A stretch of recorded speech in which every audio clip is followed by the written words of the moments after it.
Spiral,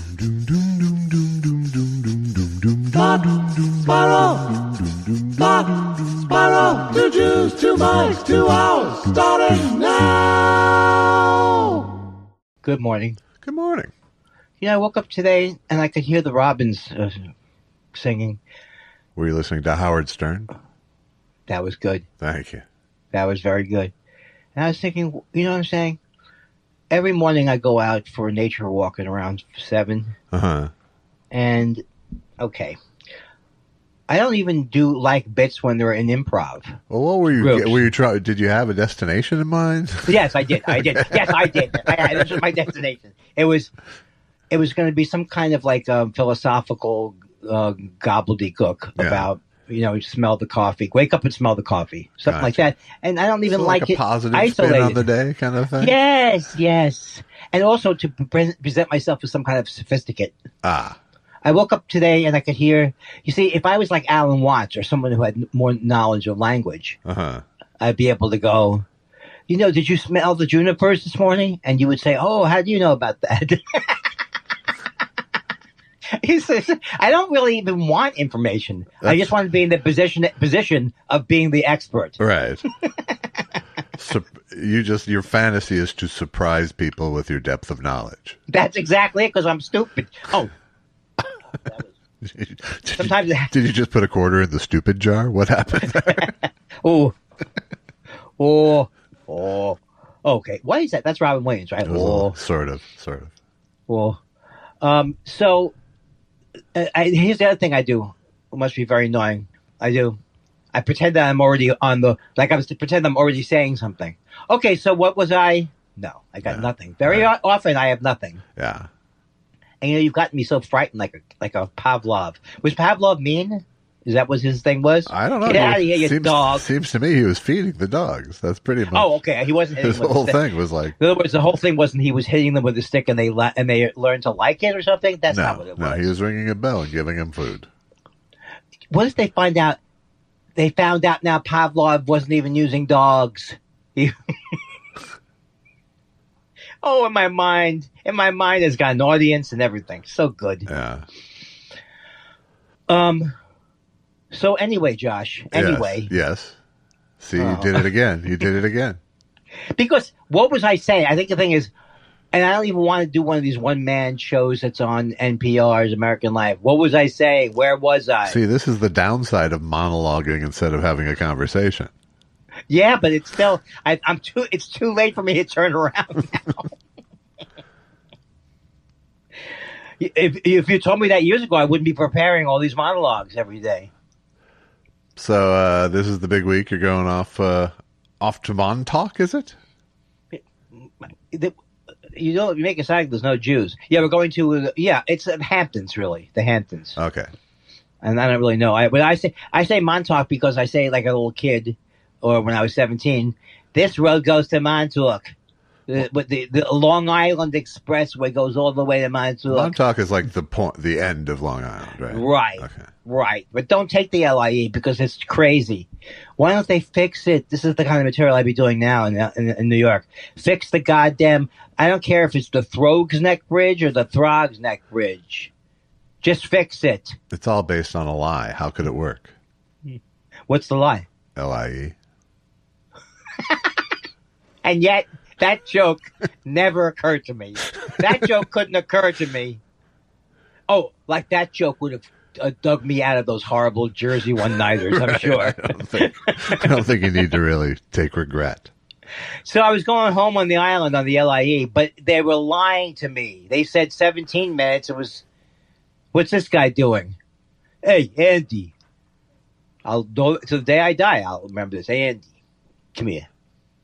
Danny, the joke doesn't work. Don't comment on it. Come on. I said, that's all I do. Well, it doesn't really go over here. Try it on the mainland. That's like at Grandpa's Comedy Club in the first Gulf War, 1991. They said, don't mention the war. Yes, this was my night that I was going to start my radical political Barry Crimmins, Randy Credico style. Not Randy Credico, more Barry Crimmins. Well, the Randy Credico at one point was considered to be a urbane guy before he went to the who did he? I can't even remember the name of the horrible person he was with. One of the guy who has Nixon on his back. Oh yeah, Roger Stone. He got involved with somehow. And that's a story. Like if you're at a party, you go, oh, I understand the guy's threatening your life, but how did you get wrapped up with him again? Well, I had him come on my show, and he was great. I just remember, like in like 1988. Yeah, there was like four. Say it. Are you doing Trump now? Is that your new? No, thing? I'm sorry. Jesus Christ, that was creepy. I was reading an article about how James Austin Johnson, how long it takes him to recover from the neck stuff. Yeah, it's a lot of makeup going down. A lot of makeup. There was like 4 official political comics that you just, and 3 of them you just mentioned. Well, you mentioned Credico, Barry Crimmins, Jimmy Tingle, and Will Durst. There were like the 4 official that's political so comics. And I remember getting an argument with Will Durst because he was doing a political show, and I said, "Well, I don't believe both sides." Or even then, I didn't like the both sides argument. Back in the day, where the both side argument was just grown after neoliberalism got. Well, that was in those times. That was how. That was the sort of pledge to intellectual honesty, was if you hit both sides. You know? So true. It's such a different day. It is such a different, and it's like as if Crossfire was ever a model of how you actually would argue and stuff from the left, from the right. Oh man. Oh yeah. That other Jimmy Tingle. Yeah, he used to do, because I remember he used to go. I don't remember the exact joke, but the B-1 bomber. The B-1 bomber.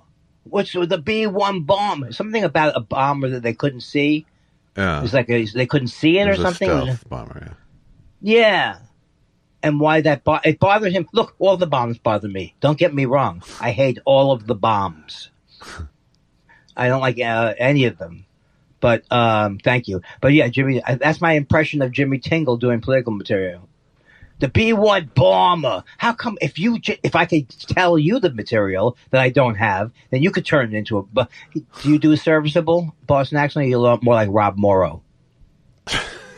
I'm somewhere in between.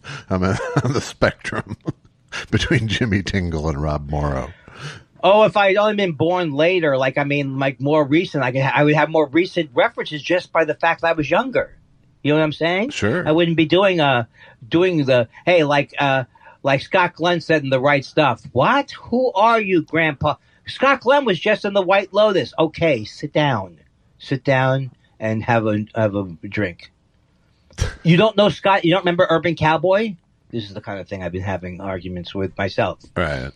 He was so great and so mean in Urban Cowboy. Oh my God, that movie frightened the living daylights out of me. Really? Well, not really. Not like weird. not like Carrie. Carrie frightened the living out of me. Because all of a sudden you watch watch Carrie. Being in Gillies scared you? Is that what it was? No, but it did, because that guy was First of all, I was very angry at the treatment of men and that woman. I was angry about it and scared for myself and for my loved ones. What if I was to open up a cowboy bar in the middle of someplace, and then all of a sudden, all these movies are all about fighting. And that's why, ultimately, they were failures for me. Billy Jack, you beat up the guy. You like the fucking, not the fighting. Oh, how come he wasn't I love Chris Catt. I love him like a brother. But why wasn't he fired right then? They come in that thing and go, okay, you can't do this, or you're going to fuck or fight thing. You can't do this. You can't do this. Yeah. You can't do this. I don't think there was a college teacher his age who didn't sleep with the students. That's where we'll start with that. Different times, indeed. Well, he was 25 or 24. Yeah. There's no way he could be attracted to these 20-year-old women. He's a professional. Okay, rest in peace, because he passed away. Everyone's passed away because they're all, now's not the time for me to start my Binghamton Facebook group. No. Right? Not for people older than you, certainly. Okay, let's get into the meat of the thing. I've talked to you all weekend about it, and let's go. I want to hear about this trip before we move Oh, good. on. Thank you. Okay, so Are you flying first class or private? No, first class. Okay. I said that as if you know that I don't fly private. I don't believe in it. And we're going on Delta 1. And you're going to fly first class, but you're going to make AI queries the whole way across the country just to balance out your carbon footprint. Do you want me to? No, you want me to read the argument? Wait, no. I had argued. I talked to him. Your friend's making your friend Josh, who doesn't sound as funny as you. Was I right that the first AI grudge has developed already? With what? You. No. But I'm telling you, they're very specific. I'm not exaggerating. Every single time I ask a question now, they reference me as a comedian. Like, yes, you're a genius. I mentioned my name earlier, and you have some kind of device that allows you. It's like a parlor game with you people. Yeah. You tripped the narcissism algorithm. And once you do that, it's all about you. Yes, sir. I forget your question about if you should smoke pot 75 days a week. You, sir, are handsome. You're nailing it. So I'm imagining we are going to Newark. Are you really?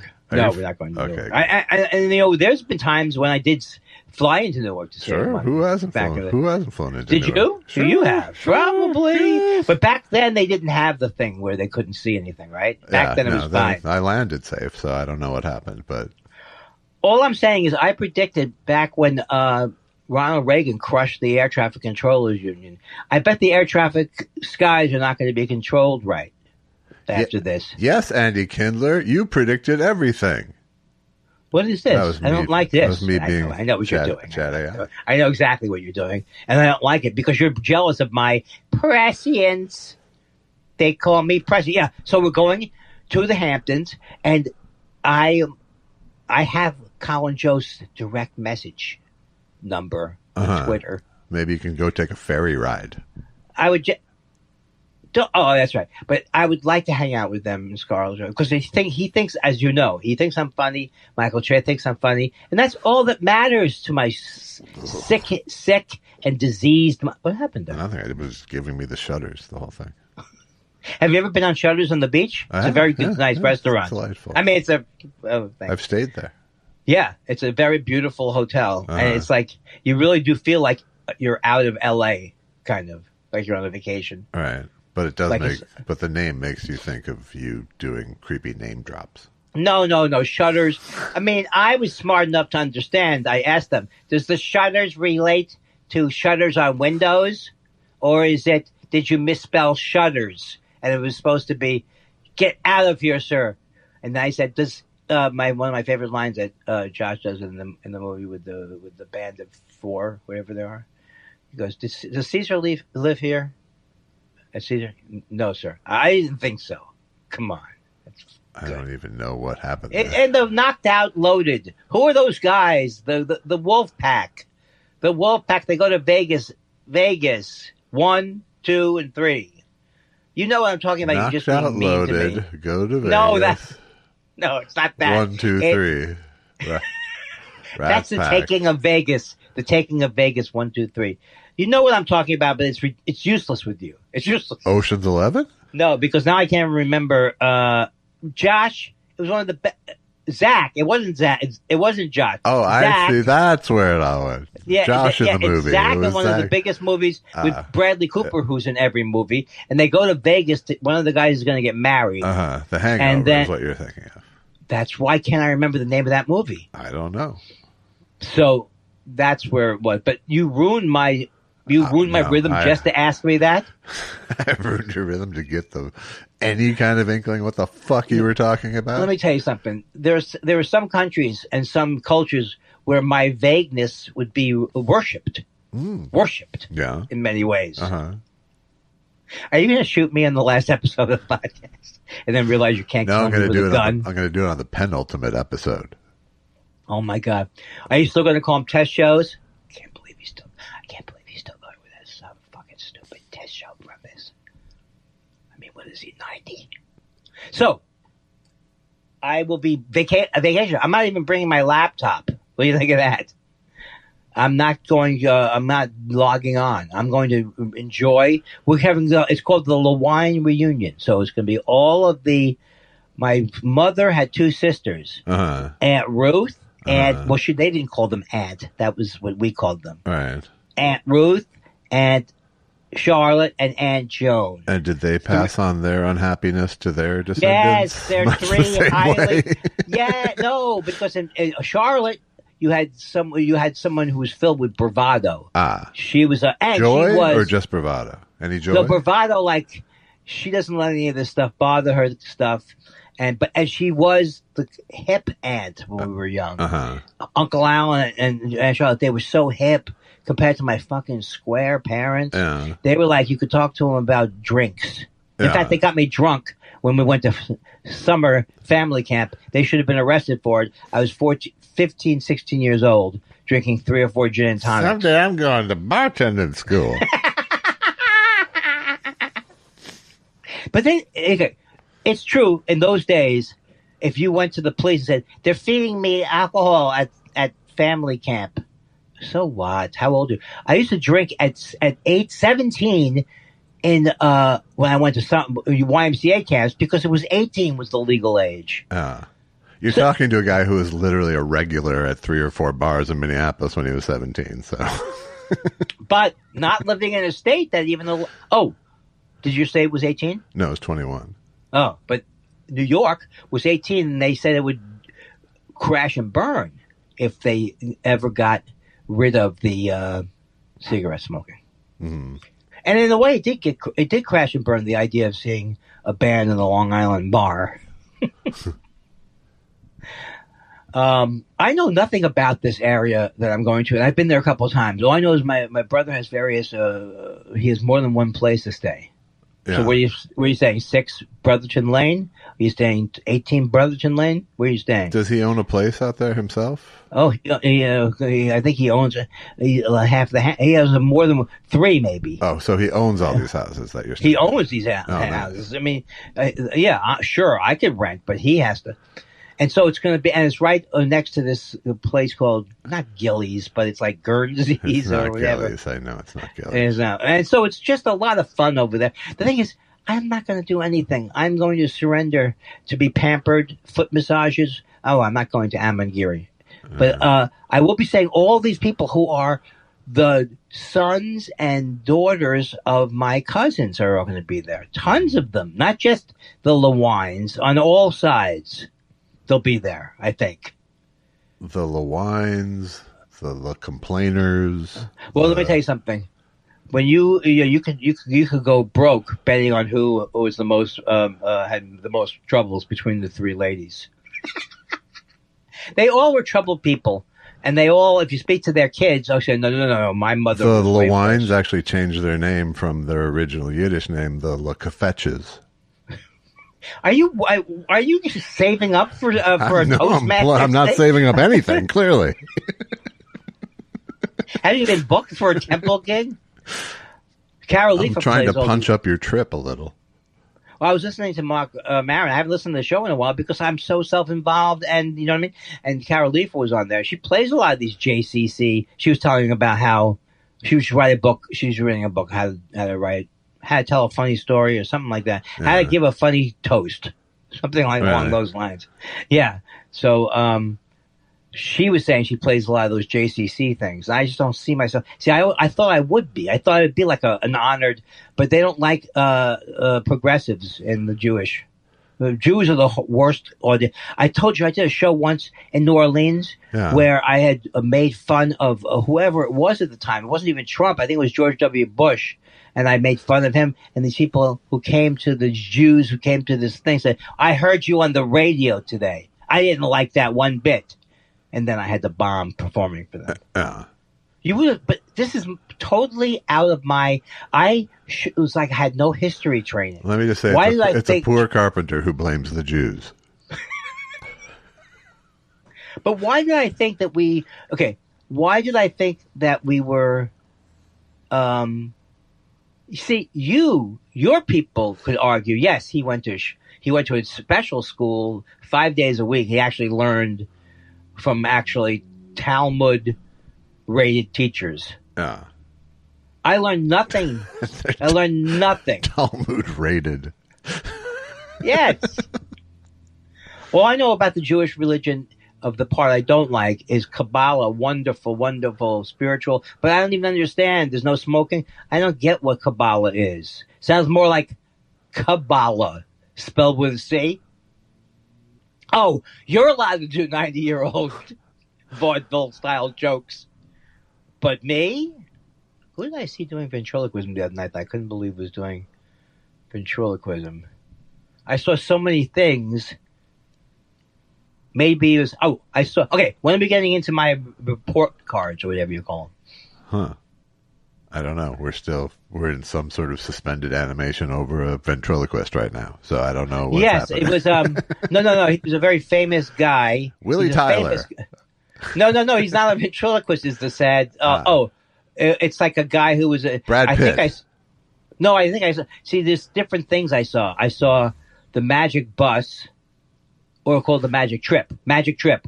Unbelievably good. Very good. But, of course, I oversell everything. Uh-huh. But for many, many years, as you know, or do not know, or do not care to know, I grew up wishing I was in the Ken Kesey's Merry Band of Pranksters. That's what I wished. I thought I'd... And now that I realize, I go, how did I, was I really not part of that generation? Yes, because the son of Ken Kesey is 64. Okay, so if that's the son of Ken Kesey, right? See, I thought I would go out there, go right to the City Lights bookstore, 1978. I'm here. This isn't even happening now. Hey, everyone, let's start it all up again. Andy finally made it. But why did we grow up in a world where everything was, had just happened? I didn't. You grew up in a world worse than that. Nothing I did, absolutely. I did a thing where not only was it no longer happening, but they were lashing out against it. Don't do drugs, don't have sex. Both will kill you. And I was like, hey, I know the guy who produced the Woodstock film. I'm going to call him. Hi, I'm Andy Kindler. It's 1978. Here's a picture of me in a headband.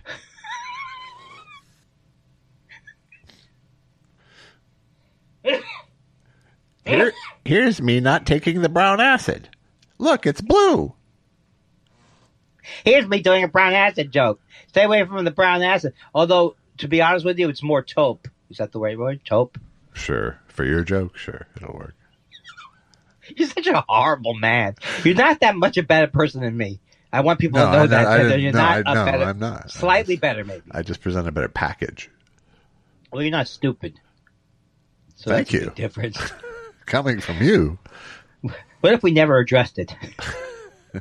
You just kept saying, you're not that stupid. You're not that stupid. That would be worse. Right. Don't tell me that, okay? Check out this bell curve.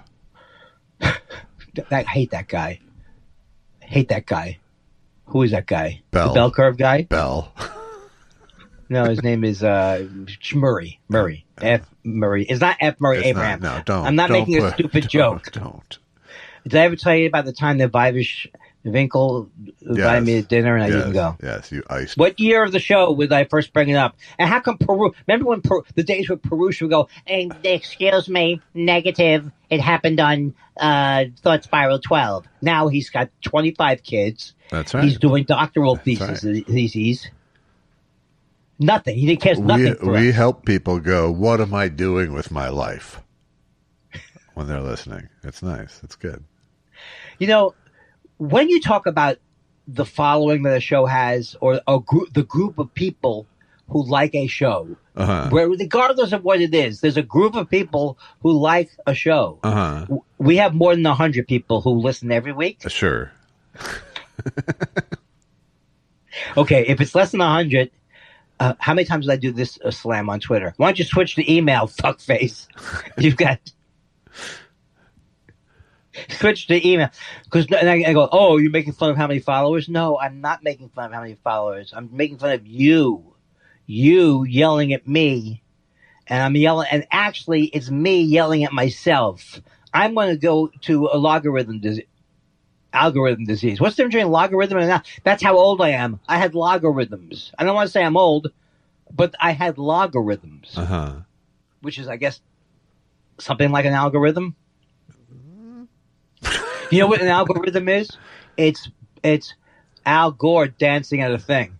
Wow. And by the way, we have to get into some of this stuff now about the politics. I'm not going to go crazy because I know that I'm an idiot.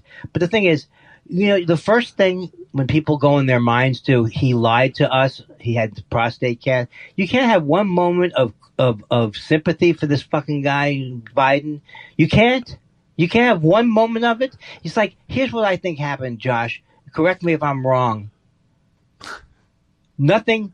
It happened the way it happened, I think, because it happened that way. He didn't have prostate cancer that he was hiding before the election. Yeah. I don't think he was hiding anything. I think he just got more and more sick and didn't know what to do.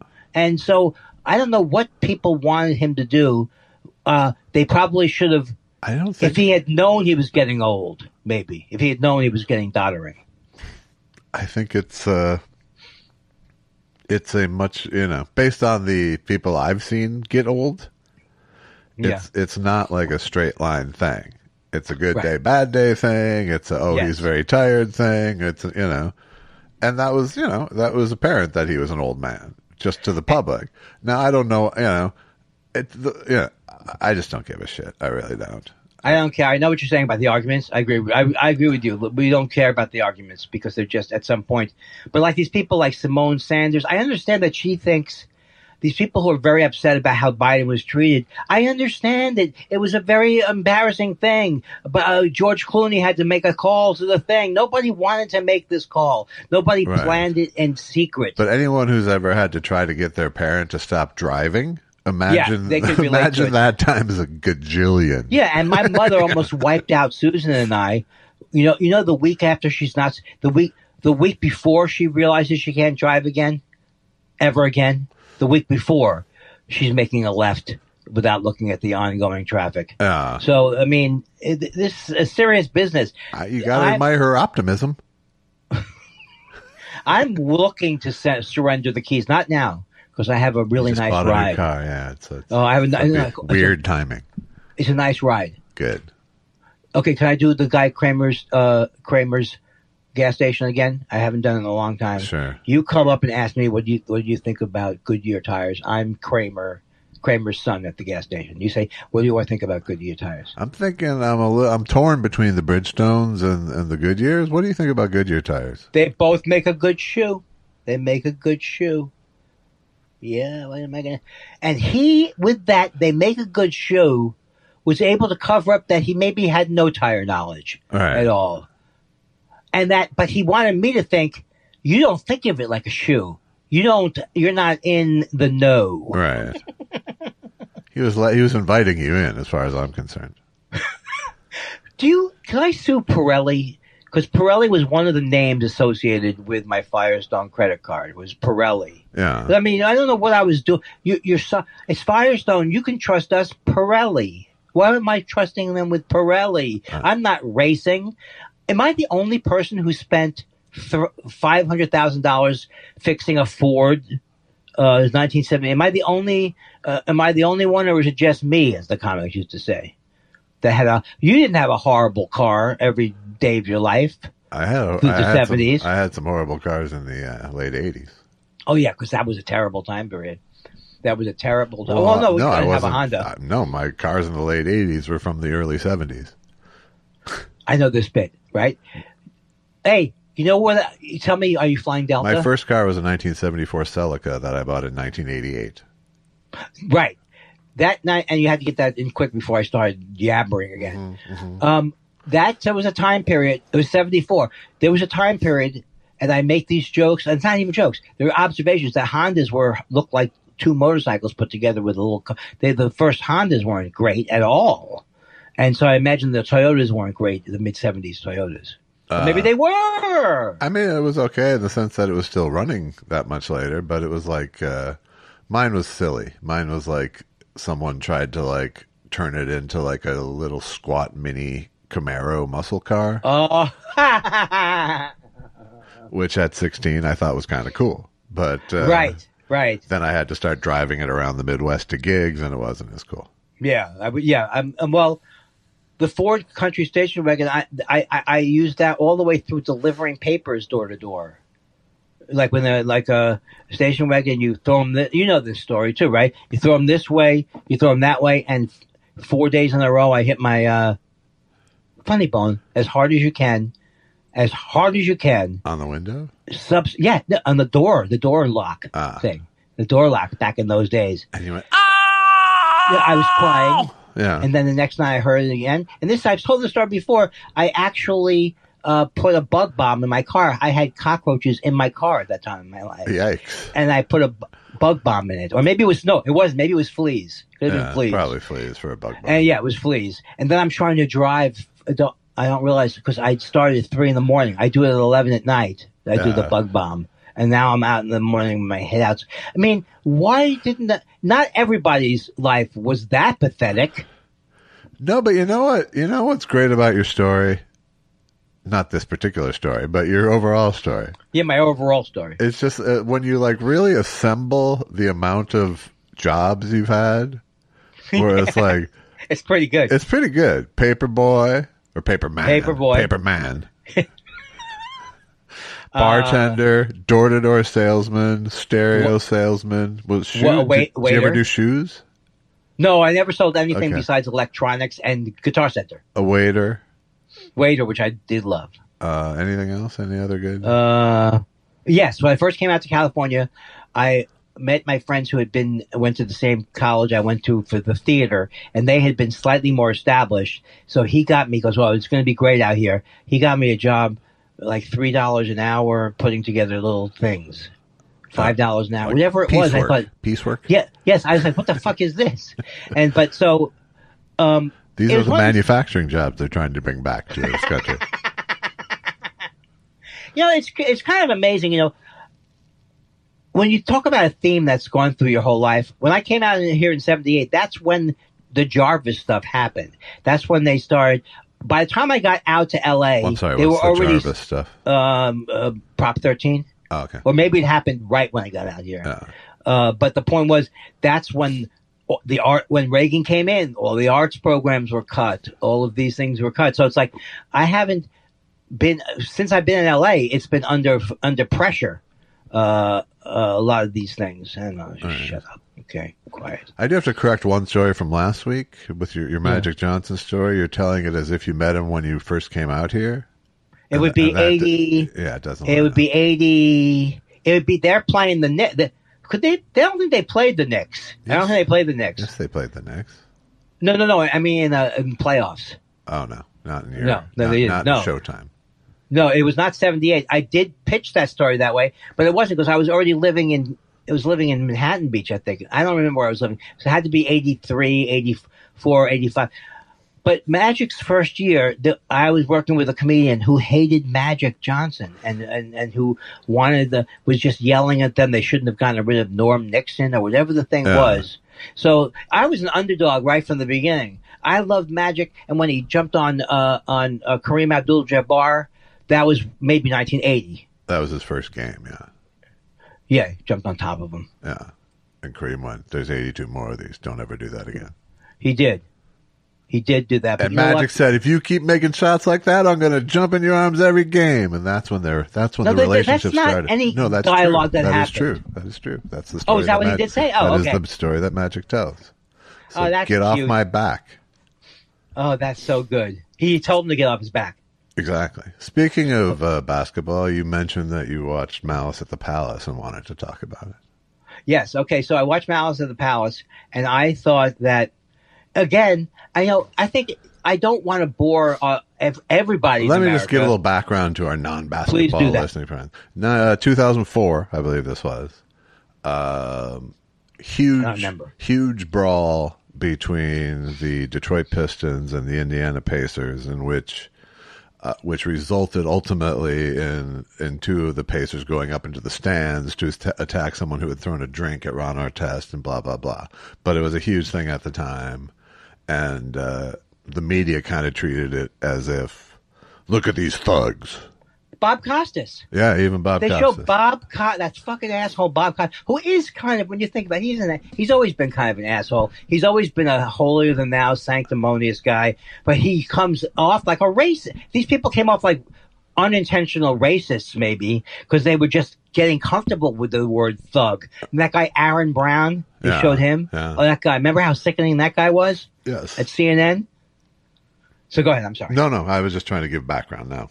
Right. So the thing about it was, when it happened, all I remember was, I think now that I think about it was, I, in general, I hated when Bill Clinton brought up Sister Souljah. I hated when all these things were done if anything, I went, I guess I went the other way, but I was like, I wanted to see what about that Carlissimo did Latrell Sprewell want to choke him? You know what I mean? It's like PJ Carlissimo. It's like, you think about it, go, oh, he just choked PJ Carlissimo. But PJ Carlissimo was an asshole too. So, but the point was, they threw a drink at Artest. It hit him in the head. He went into the stands. And I wouldn't have gone into the stands because I couldn't meet the guy at 3:00. For the get beaten up at school. But in this case, you're provoking someone. That was my argument from the beginning was, if you're going to throw a thing, they're going to go in the stands. They're men who fight, and it's not a race thing. They're men who fight, and so. But my father, it's like I was thinking about. It's like even my father with Clarence Thomas. I think that I overvalued his takes on things because he was kind of my hero growing up, right?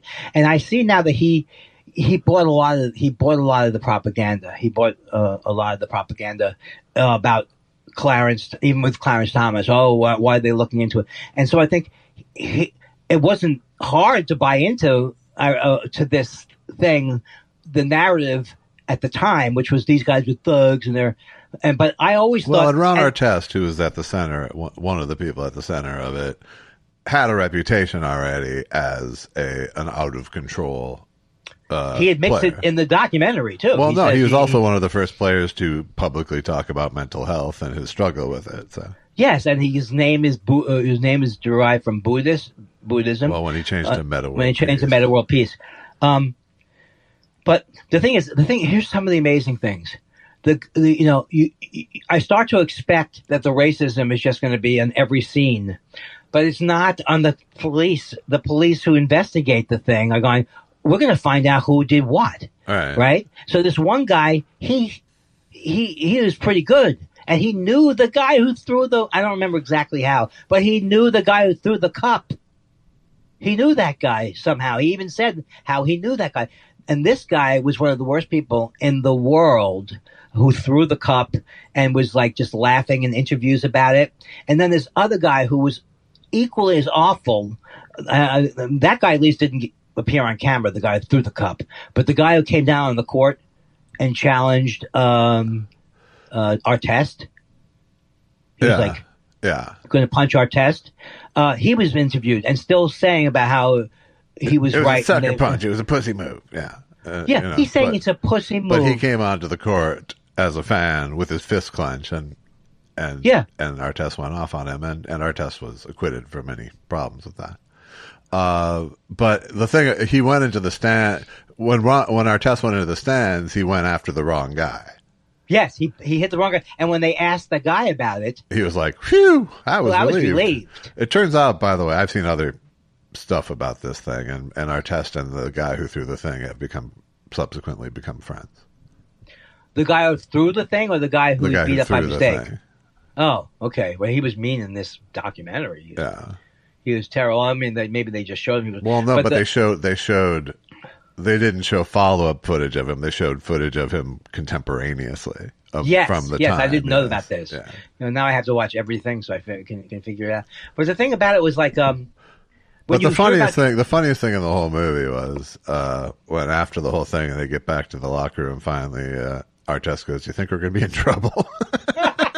and that really triggered. Fucking snapped. Yes. You think we're going to be in trouble, and well, because mental problems come from childhood and come from the bipolar or whatever he had. So he does think like that, Artest, am I going to be in trouble? Because he could, the scenes where they're showing like people twice his size trying to restrain him from fighting. It's just, once again, I'm glad I didn't take that route, Josh.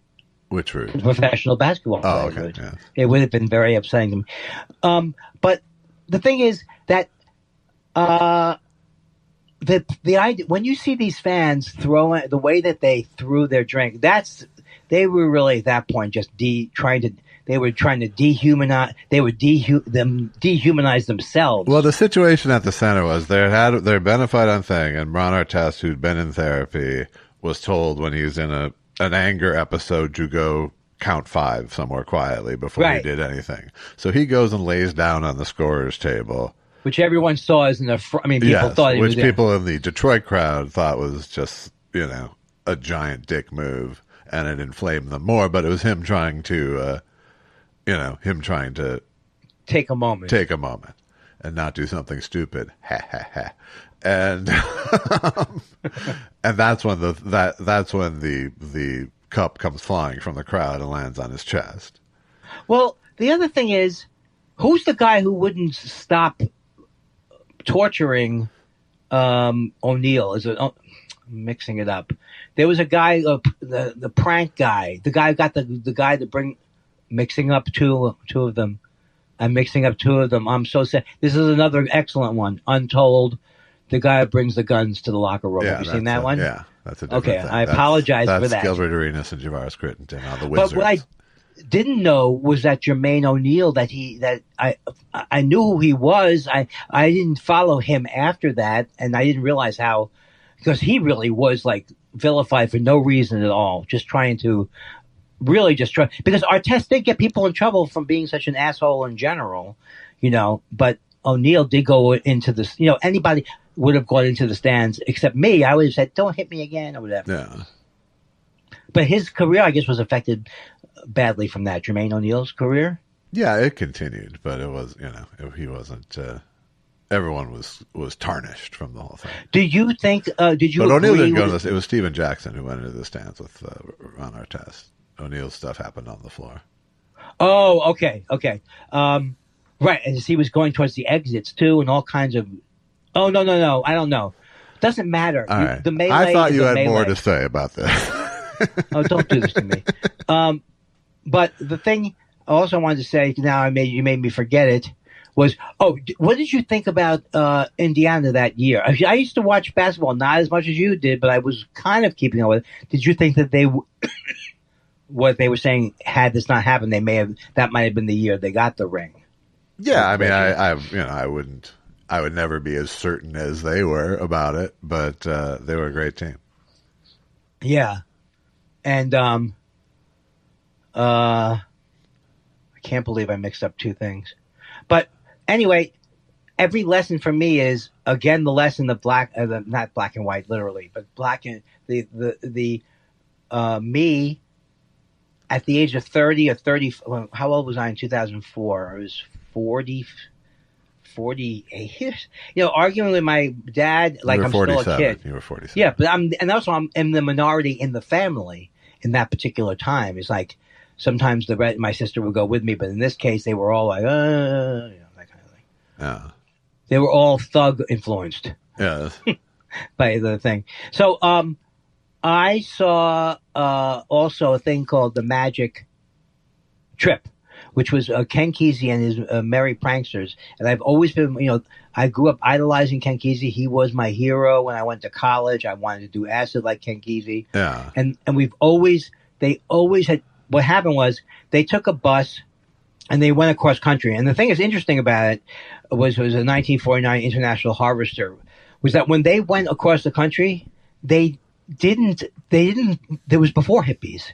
It was like right when the hippie movement was, say, starting. They weren't part of the hippie movement. They were part of the. They were post-beatnik more than they were. Yeah, post-beatnik and very much of a different philosophy than, because I've heard the story a million times. They go out to Millbrook to try and meet with Timothy Leary, and those guys are just they're just a completely different they're not having a big party at a bus and stuff like that. Right. They're going out into the woods. And so, the thing was, so he gets this bus and he goes, and they made a movie out of it, right? But they say in this movie that was made, directed by Alex, Gibney. I hate that guy. He does a good movie though. He directed a good movie.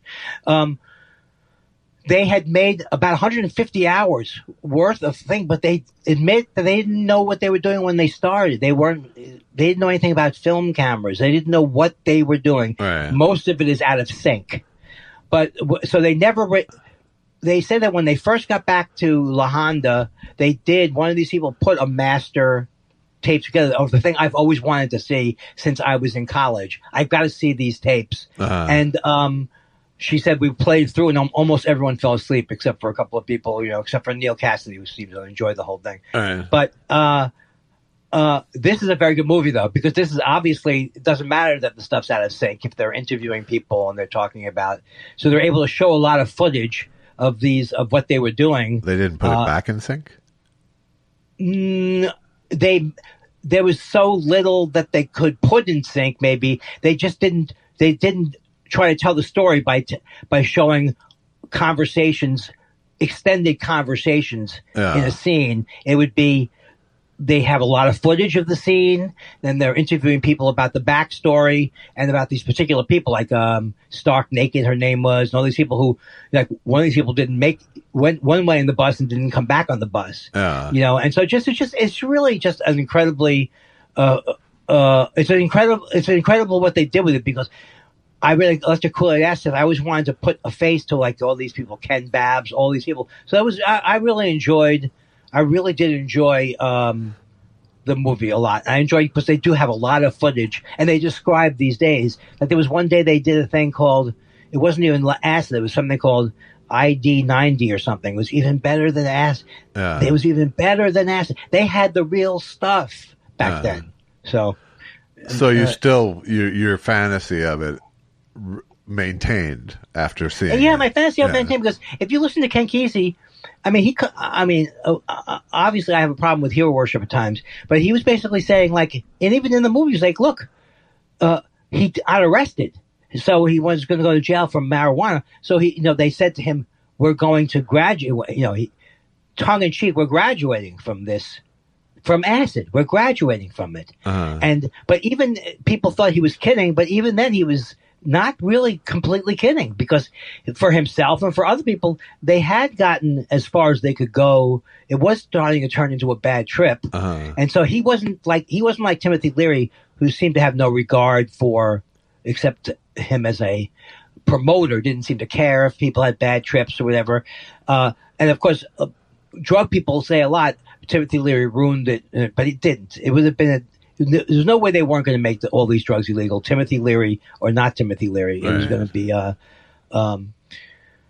made that way. But the fact that Ken Kesey is saying, I think, he goes, whether we do acid or not after this night, he's even saying at the night, just like maybe we got the message. And we can know. But of course it worked with him, because he went from, he got out of the life completely and raised his family on a farm, and so he I think he had a pretty great life, but I don't know why I'm doing this thing, because he's like everybody else has to see him like I see him. Like, he hated the way Cuckoo's Nest came out, and I think it was a great movie. But I think I understand why he was upset. He just was I never read the second book he wrote, which is called Sometimes a Great Notion, but I love the Kool-Aid Acid. I love the Ken Kesey Cuckoo's Nest movie is great. As a movie on its own, it's an amazing movie. And so it's just great. I think it's really, really great.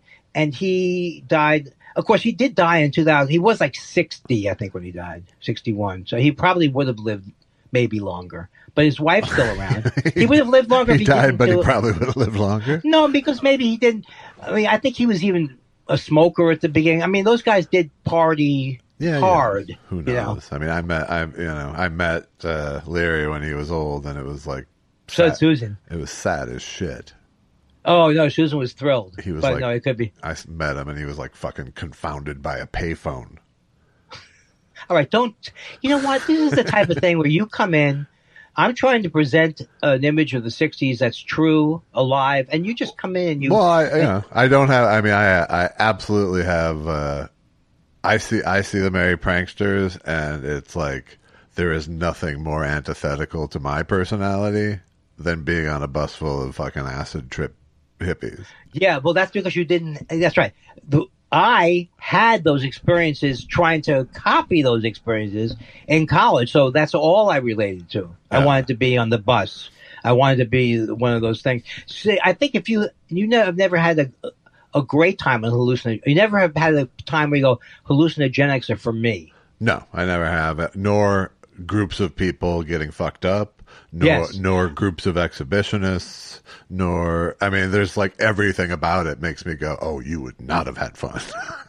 Well, yeah, but it's, and again, so generational, because even in, from 75 to mid 80s, when I did, whenever I started doing acid, whenever I stopped, that was still the time period where people were doing acid. Yeah. And it made sense. Well, I would do it today. I would go into one of those, hospital settings and do it.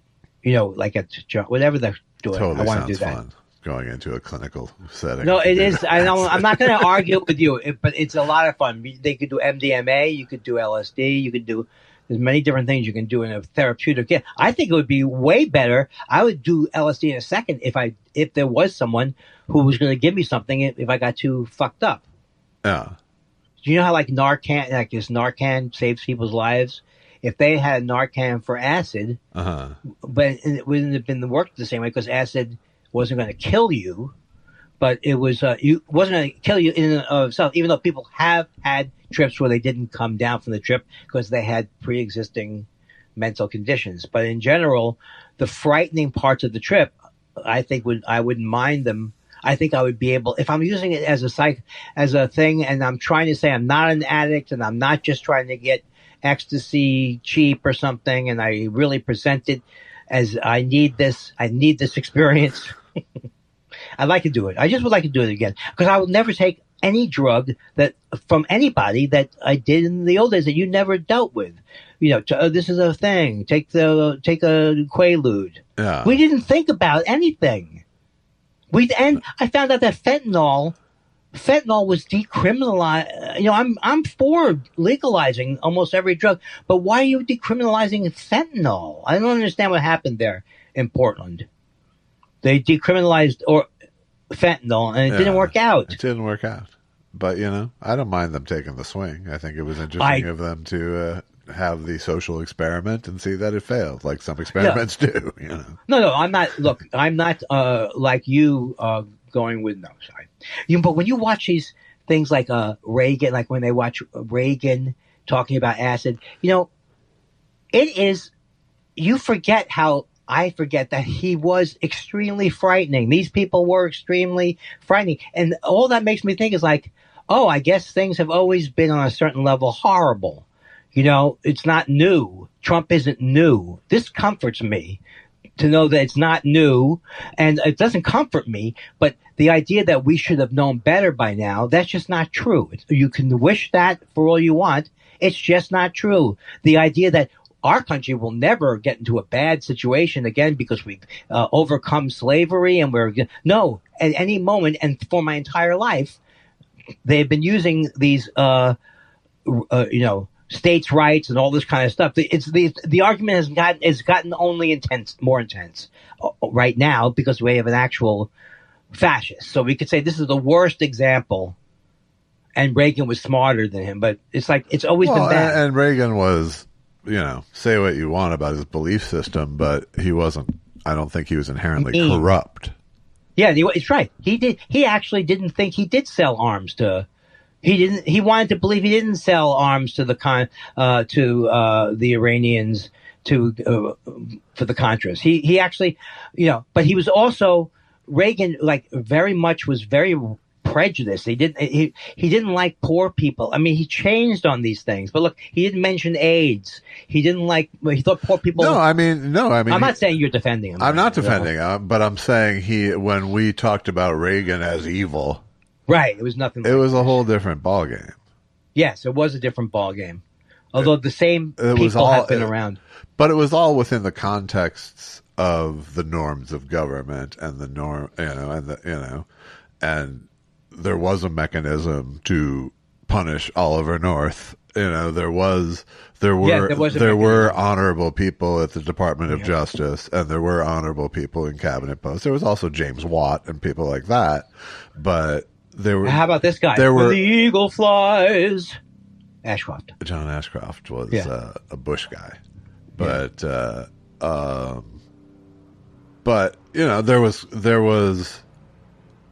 was competence. They were, regardless of their morality, they were serious people. Right. But now when you think about it, though, when you think about when did the trouble begin, the trouble was in our whole life. It was like these guys, when you forget, it's not that you forget now, but Cheney, as much as Trump fucked the world up. I mean, these guys did who I've never liked these guys, Rumsfeld, they did some serious fucking up of the world. Absolutely. And who's that guy who was the guy? He was also the defense guy I don't like him. He was the defense guy for Obama. He stayed over. I can't think of his name. But Gates, yes. Not Bill Gates. It's something Gates. I think it was William Gates, but not Bill Gates. So, And so we forget. I remember in 1991, I remember I was absolutely crying when the first Gulf War started. And the thing is... I was too, but it was because I was working with Jeff Wayne that week. I remember being extremely I was extremely upset in 1991. I was extremely upset, even more upset on the second Gulf War. Even more. Well, they were different in their justification. And so, but on a spiritual level, what I'm trying to tell the people, do we have listeners or viewers? I forgot. Were we on YouTube? I forget. We have passive hearers. I think that's what we have. I don't want people to take from this episode of the show that I got edited out and it's a 12-minute show. I don't want that for you to conclude that we didn't have a wonderful time here. Oh no, we have. We're trying to make a whole episode here, so I'm trying. Yes, do you think entire range should be presented in this shorter abbreviated? That's right. The politics, right? Sure. Me thinking I'm stupid. Yeah, we've hit along all the biggies, all the touchstones, Yes, because the thing is this: a lot of times on the Monday, I figure we are going to meet sometime next week, maybe when I get back, right on Tuesday or something like that. Is that when you get back? I get back Tuesday night, late. So we probably won't be doing it Tuesday. Yeah. But Wednesday we could do it, right? Sure. And for the rest of our lives. Is Wednesday? Oh no. This Wednesday, I couldn't. Oh, when is the Todd? Do we make a thing? And we're going to be Todd, folks. We're in the works with Todd Glass. That's right. It's very exciting. It's very exciting. And by the way, our producer Alex Brazel. See how I saved that? You remembered his name and all? Yeah. Well, both remembered his name and didn't think of him as an editor or whatever the fuck I was. I didn't even know I was self-absorbed until my assistant told me. There's more to that joke. There is, because just having an assistant in it of itself. You mean Chat PTG? GPT? Yes. I said, why should I be using you? First of all, sad that I needed to have Chat PGT tell me how much energy is involved. Yeah. No, right? I knew you were talking to it yesterday because of the rolling blackouts.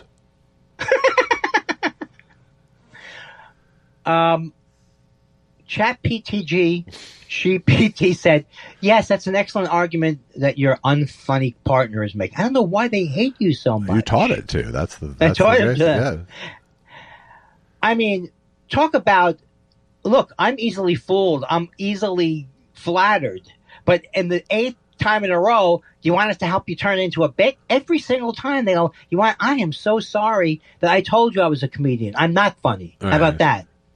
Oh, you're as funny as Gwyneth Paltrow's Goop on a Friday afternoon. When it said "Save it for Montreal," it seems like it should get up to date a little more.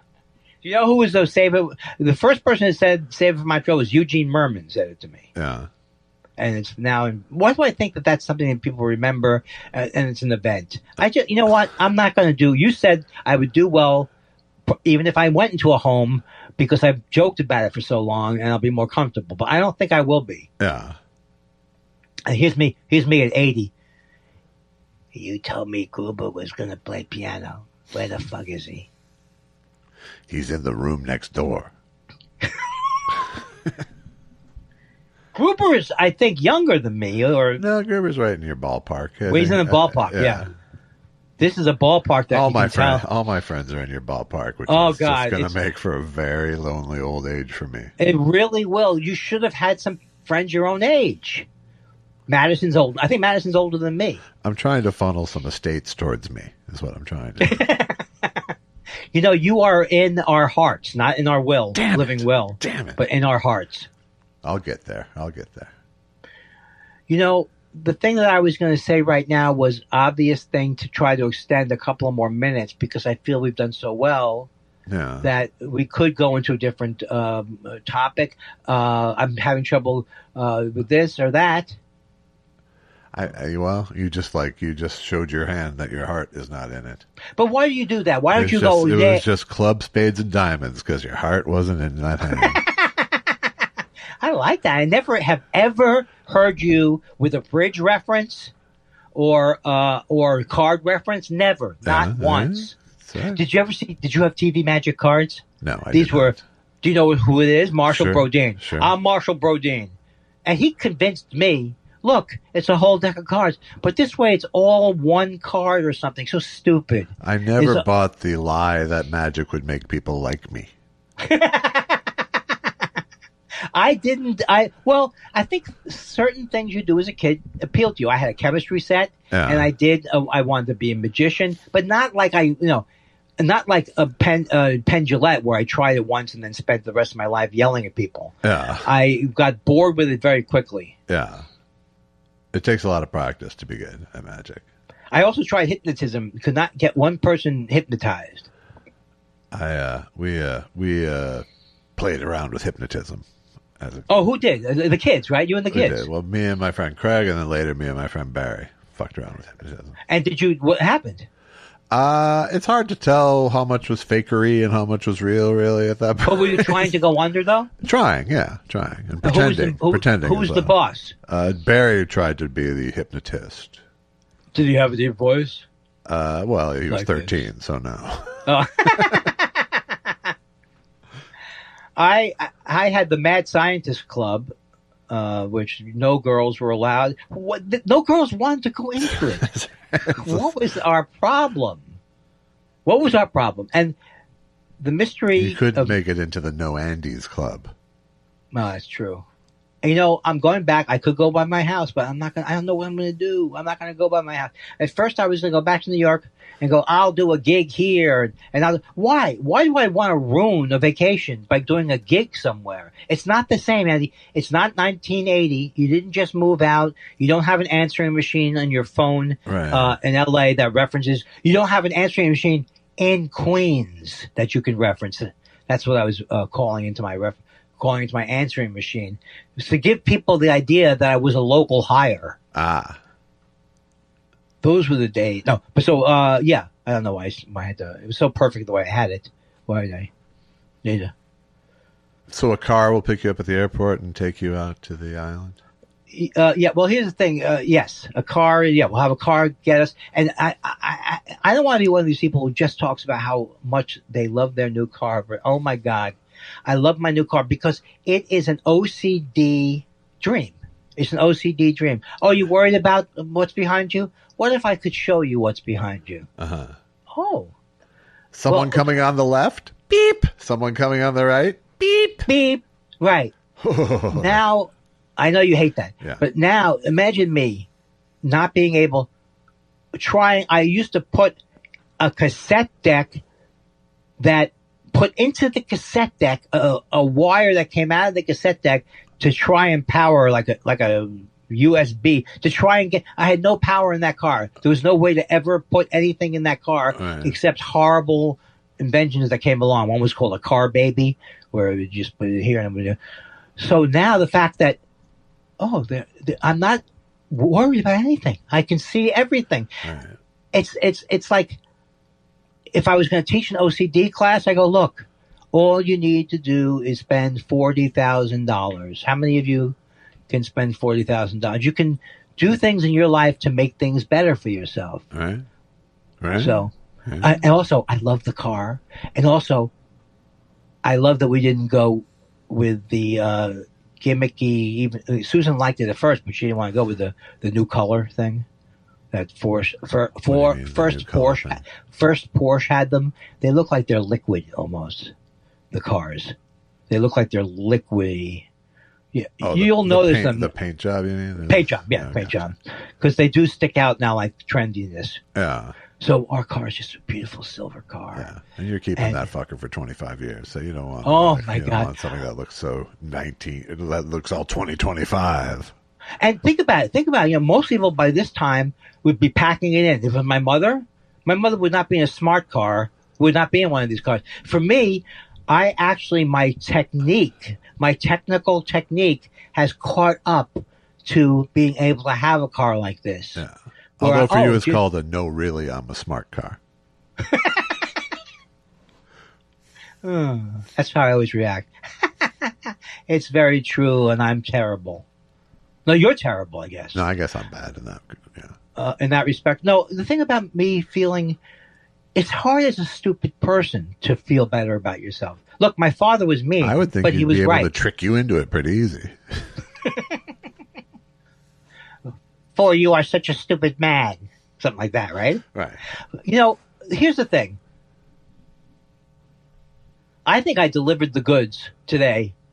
I took a day in which usually my movie reviews, while great, while interesting, while edifying, they wander around the map. I don't get the whole plot points in my movie reviews, nor do you get much information about the movie or any idea other than my either anger or excitement about it. Yeah.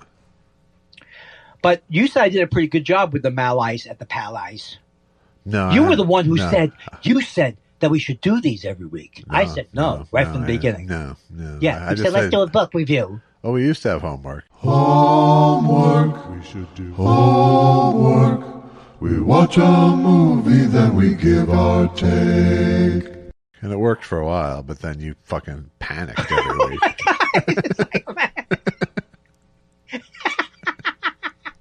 I mean, not that your view of me is that far up, but imagine if you did have that view of like, he fucked up everything. I know you do have it, but it's still funny to me. Good.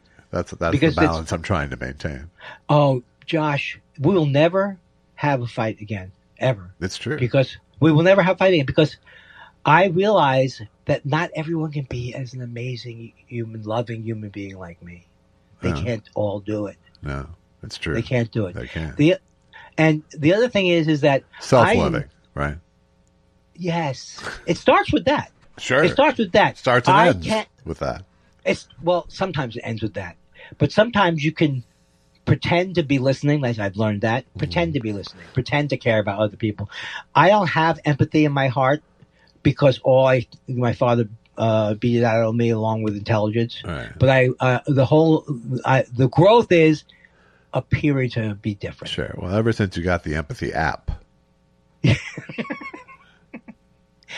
you have all these people who call themselves an empath now? Everybody's an empath. Oh, my doctor's an empath. Well, he should be empathetic. He's a goddamn doctor. Right, exactly. But he's not empathetic usually. He's not an empath. He's an osteopath.